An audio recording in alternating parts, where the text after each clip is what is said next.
Class 5 के बच्चों को आज मैंने पढ़ाया है चैप्टर वाक्य। इसको पहले भी मैं कई बार पढ़ा चुका हूँ।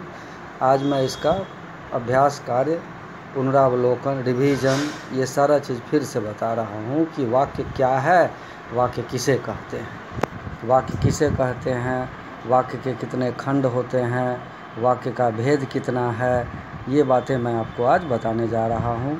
तो वाक्य किसे कहते हैं? जब एक से अधिक शब्दों के सार्थक समूह आपस में मिल कर के कुछ अर्थ प्रस्तुत करते हैं तो उसको हम वाक्य कहते हैं। उसके बाद अब देखिए, तो एक से अधिक शब्दों के सार्थक समूह को, एक से अधिक शब्दों के सार्थक समूह को हम वाक्य कहते हैं। ये सब देखते रहिए आप लोग, और इसको आप लोग अपने कॉपी पर लिखते चले जाइएगा। एक से अधिक शब्दों के सार्थक समूह को वाक्य कहते हैं। अब देखिए, वाक्य में क्या है कि वाक्य के खंड, वाक्य को तोड़ देंगे तो खंड बनेगा उसका। तो वो दो खंड होते हैं उसके। एक होता है उद्देश्य और दूसरा होता है विधेय। उद्देश्य किसको कहा जाता है? तो जो वाक्य में कोई कर्ता के रूप में दिखाई दे, जो काम करने वाला के रूप में दिखाई दे, उसको हम उद्देश्य कहते हैं। और उसी कर्ता के द्वारा जो भी कुछ किया जाता है उसको हम विधेय की श्रेणी में रखते हैं। तो जैसे एक एग्जाम्पल है, राम ने फुलवाड़ी से फूल लाया। अब देखिए, राम ने फुलवाड़ी से फूल लाया, तो यह क्या है? इसमें राम ने काम करने का काम किया है, तो राम कर्ता हो गया। बाकी जितना भी शब्द है वह सब क्या है? तो विधेय के रूप में है। और राम यहाँ कर्ता के रूप में है तो उद्देश्य हो गया। बाकी सारा चीज़ विधेय के रूप में।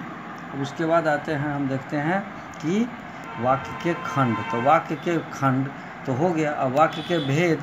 अब वाक्य के भेद में वाक्य के कई भेद होते हैं, अर्थ के आधार पर, रचना के आधार पर। तो आज मैं आप लोगों को रचना के आधार पर बता रहा हूँ कि वाक्य के कितने भेद होते हैं। तो रचना के आधार पर वाक्य के 3 भेद होते हैं। रचना के आधार पर वाक्य के 3 भेद होते हैं। पहला है सरल वाक्य, दूसरा है संयुक्त वाक्य और तीसरा है मिश्रित वाक्य। ये सरल वाक्य क्या है? जिस वाक्य में एक उद्देश्य और एक विधेय हो उसको हम सरल वाक्य कहते हैं। जैसे बच्चे खेल रहे हैं, एक बच्चा खेल रहा है, तो एक कर्ता हुआ, एक उद्देश्य हुआ, एक विधेय हुआ। दूसरा है संयुक्त वाक्य, जब दो सरल वाक्य या स्वतंत्र वाक्य किसी योजक समुच्चय बोधक से युग्म हुआ हो, जुड़ा हुआ हो, उसको हम संयुक्त वाक्य कहते हैं। जैसे तेज बारिश आई और सड़कों पर पानी भर गया। अब देखिए कि तेज बारिश आई एक शब्द, एक वाक्य है, सड़कों पर पानी भर गया दूसरा वाक्य है। अब इस दोनों वाक्य को जोड़ करके जब हम एक वाक्य बनाते हैं तो उसके लिए और संयोजक समुच्चय बोधक का बोध करते हैं। इस तरह से मिश्रित वाक्य। अब मिश्रित वाक्य क्या है?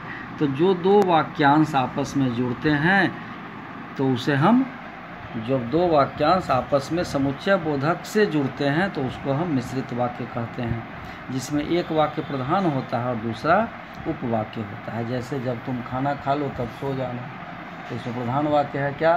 सो जाना, जब तुम खाना खा लो। इस तरह से एक उपवाक्य है, एक प्रधान वाक्य है, और जब के साथ तब लगा हुआ है तो ये समुच्चय बोधक से जुड़ा हुआ है।